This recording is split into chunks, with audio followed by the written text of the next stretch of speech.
is tomorrow with Ruben Amorim and Harry Maguire. Please indicate who your question is for. Let's get going with Sky. Ruben, if I can start with you. Obviously, you had some strong words after the Brighton game, I know that. What response have you seen from your players after what you said? First of all, I want to talk about that. I was talking more for myself than from my players, because I was talking that, and you have to find out a coach that starts a job and lose 8 games, I think, 7 games in the first 10. So it's more for me. I was talking more about me than the players. I also talk in the same response about I was not helping my players.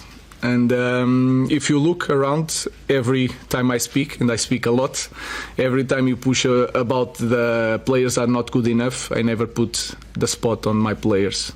So I understand. I gave you that headline, and I'm frustrated sometimes, and sometimes I should not say that in that terms, but it is what it is, and that's it. Sometimes it's really hard to hide the frustration in some moments, but the good thing is that I said the same things in a different way in the dressing room 5 minutes before, so the response was quite normal, because I'm really blunt with my players, and they train well, they are ready for this game, and let's see tomorrow.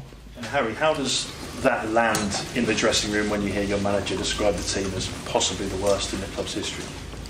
No, I think as players, obviously after the game, we was really frustrated, disappointed, coming off the back of a good away performance and then beating Southampton. Going into the game, we was confident, and we felt like we had the belief that we can go and beat Brighton, and ultimately we didn't perform well enough on the day. So we've got to look at ourselves. We've got to take responsibility on ourselves, and as an individual, that's what I do. I go home and think about how I can help this team improve and get back to where we want to get back to, and that's challenging a lot higher than we are in the league. So for me, it's about us players just taking responsibility on ourselves and improving individually, which will help the team improve. Harry, you've played quite well recently. I know things haven't been going so well for the team, but the manager said last week you're a leader again. Do you feel as though it has benefited you not being the captain of the club? Because, as you said recently, your form over the past 18 months has been quite consistent. No, I wouldn't put it down to that, to be honest. Whether I'm captain or not, I do see myself as a leader in this group of players. I'm experienced now. I've been at the club over 5 years, and I know that in times when you play for this club, that there's so many ups and downs, and every game that you lose, there's a lot of scrutiny on the players, and players get targeted, and I think that's part and parcel of playing for this club. You've got to accept and take the responsibility on. And I think, look, I look at previous players, and I've spoke about this before, the likes of players like Wayne Rooney and David Beckham. They had large amount of scrutiny on them, and they was world-class players. So if it can happen to them, it can happen to anybody, and it's part and parcel of playing for this club. And listen, playing for this club's a huge privilege and a huge honour, and I wouldn't change it for anything. And just regarding that scrutiny, I mean, Joshua Zirkzee had some dreadful stick a few weeks ago, and he's played well since. Did you ever speak to him, because you've been through similar experiences at times? No, I sent him a message privately after the game. But listen, Josh is a good player. You don't play for this club if you're not a good player. He's got to bring that belief out and that confidence out in himself.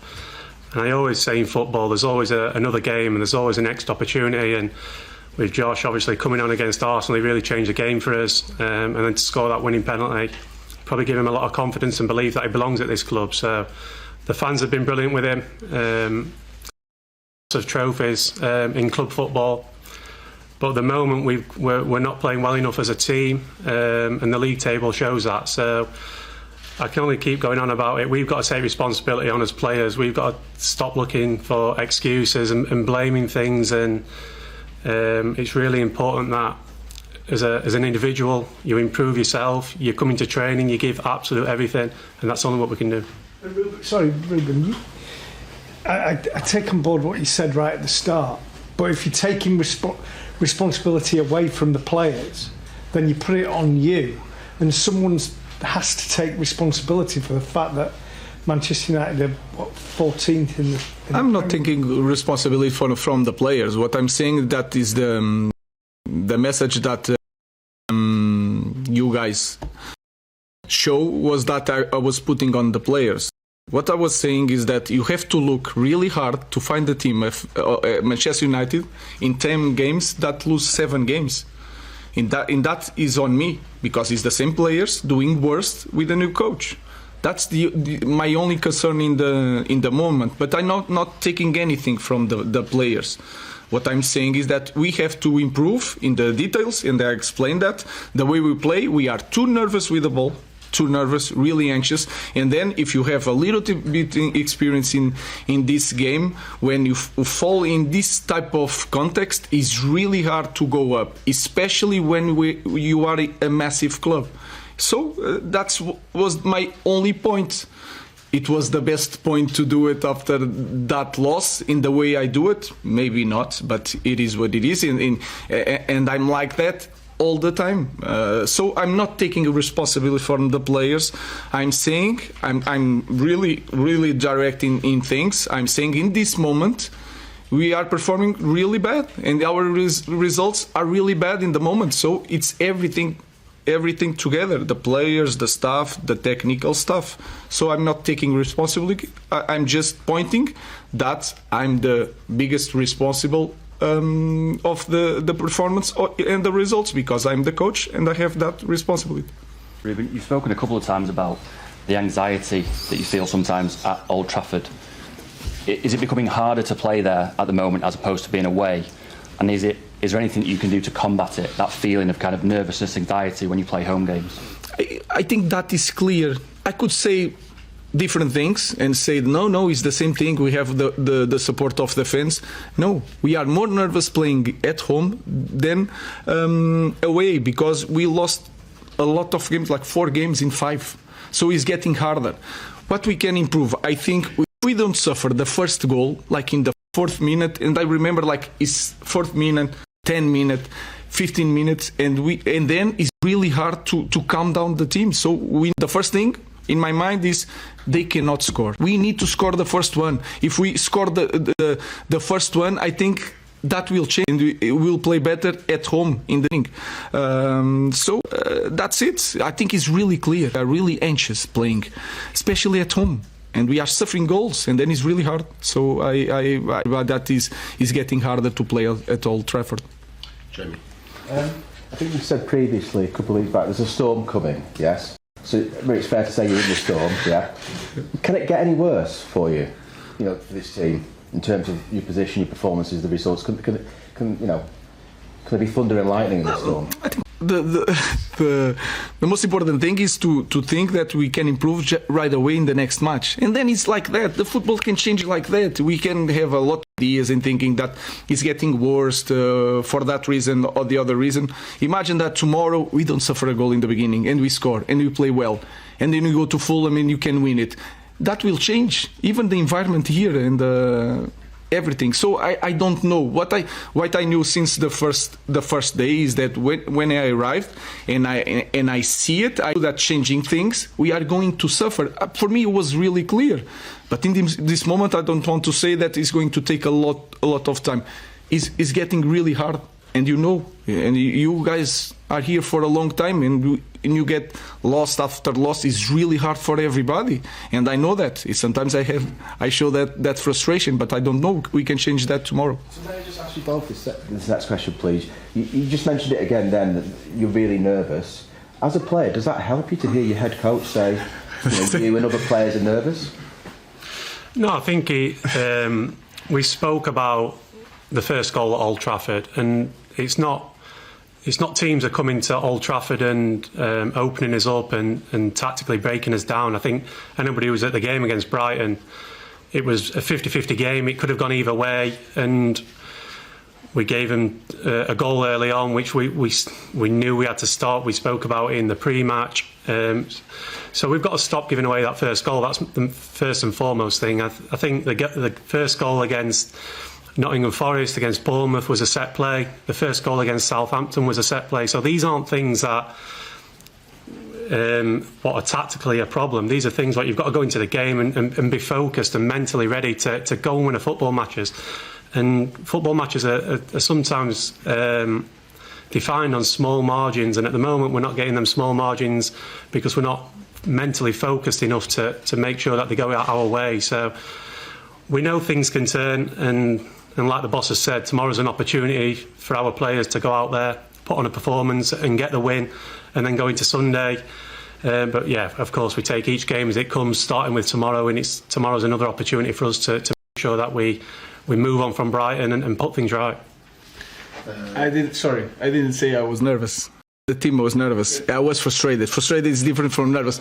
And if you say it's good for the players to see the coach frustrated, maybe not. But I didn't say I was nervous. You're saying your players are nervous. We are nervous. Yeah. As a team, because it's always we. Does that help the team? Important players that from Rangers that don't play, and we have to know the new players to understand the way they play. With the fullbacks are really high on the pitch. They have talent to score in the final third. So it's one more difficult game is really important for us because we want to skip playoff. It's really important to have time to train. So I expect the same thing that we.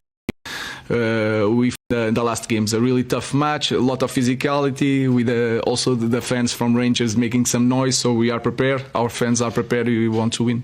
Just one last one from Scotland. Ruben, if you don't mind. Yeah, in many ways the situation at Rangers just now mirrors the situation at Manchester United, a lot of turmoil on and off the park. Are you aware of what's been going on in Rangers, same idea of the fans being upset at lack of success, and do you feel for their coach, Philippe Clement? It's really hard. These massive clubs, and Rangers won a lot. I think is the club with more titles in Europe.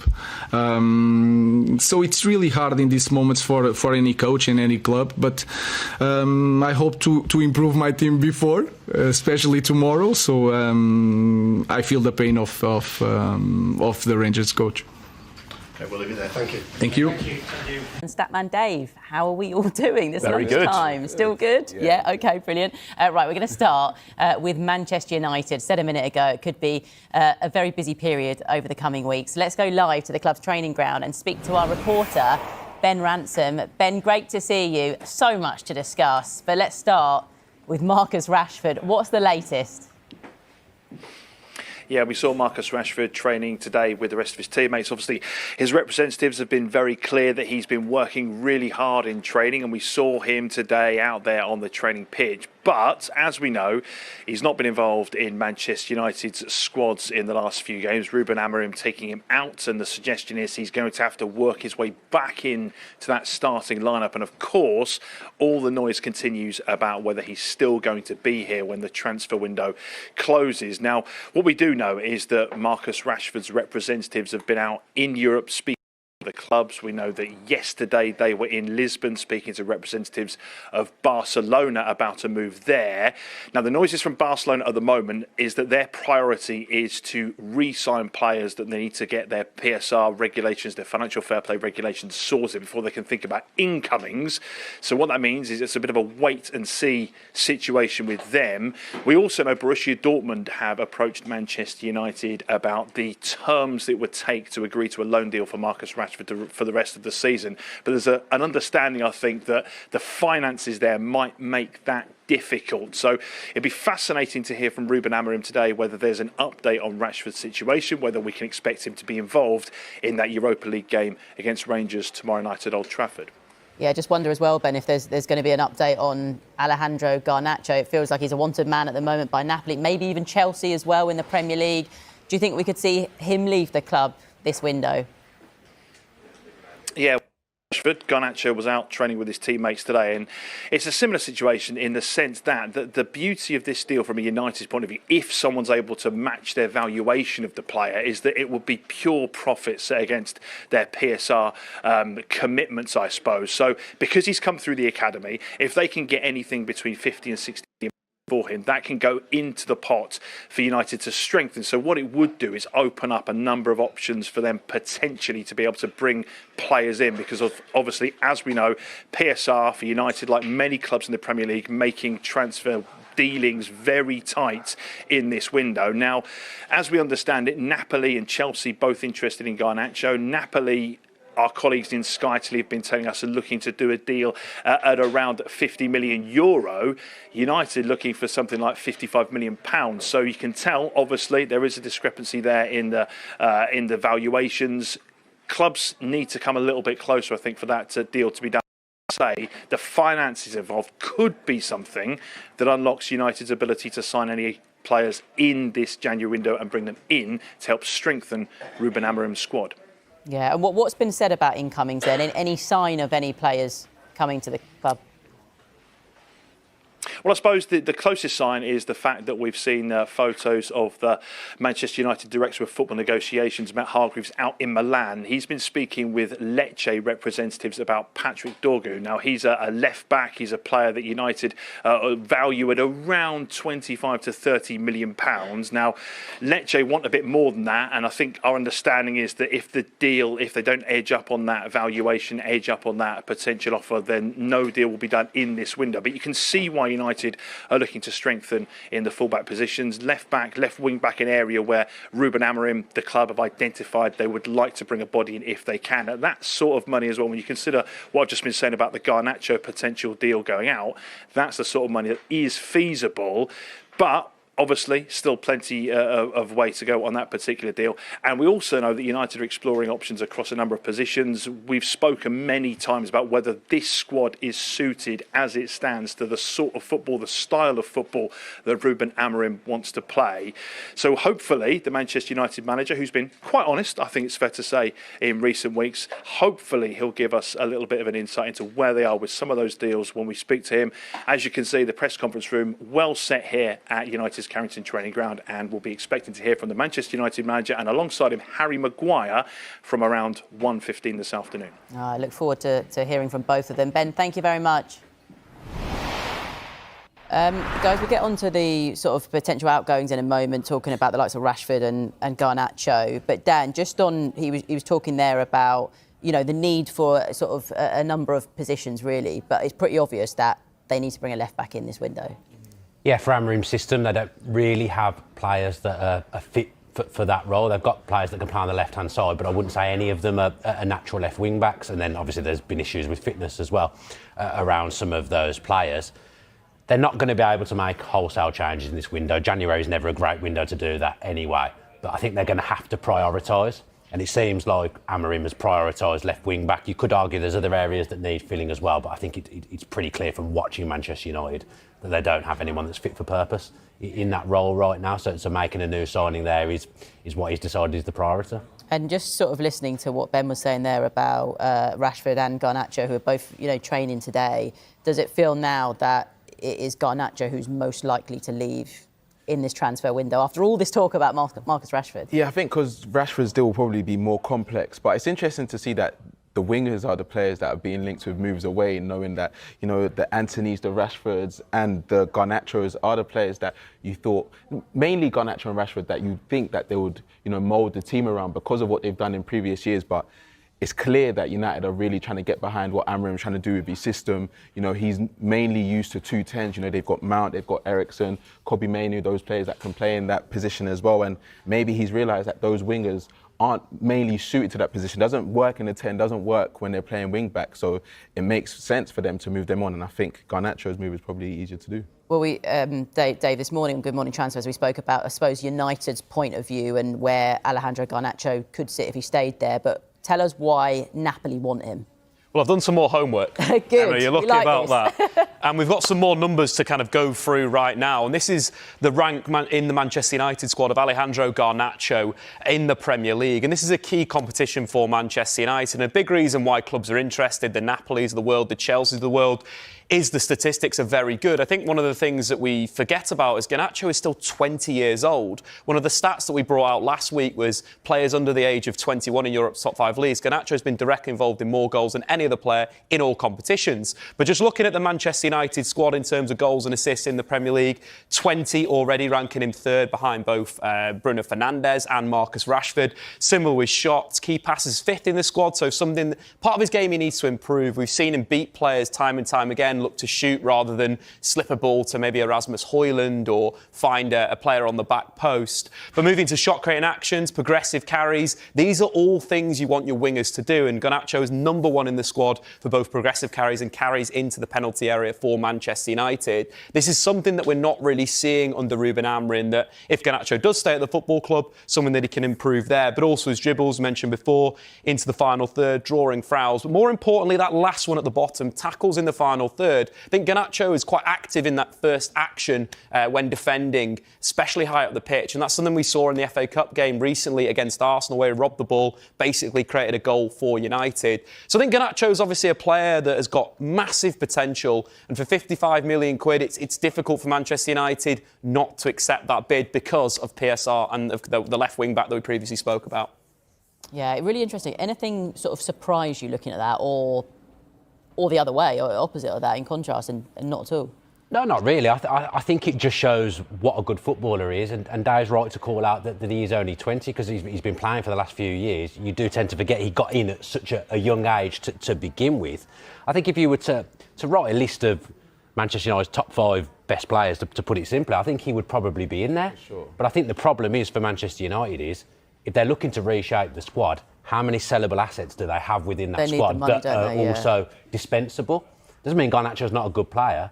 It just means that, you know, there will be interest in him and they'll make that pure profit on him. So that's the reason that they'll be looking to sell him, not because he isn't a good player. And it's the Napoli thing that really, really intrigues me. I think Manchester United fans would hate to see him stay in the Premier League and playing for someone else. I think that would be really tough to watch. I think it's a more acceptable loss if he's to go to Serie A and play for Napoli. And obviously, with him being Argentinian as well, you know, Napoli have had a famous Argentinian player in their past, haven't they? Yeah, I think you make a good point. I mean, Ben spoke there saying ultimately they want to get between 50 and 60 million, and that would be pure profit, of course.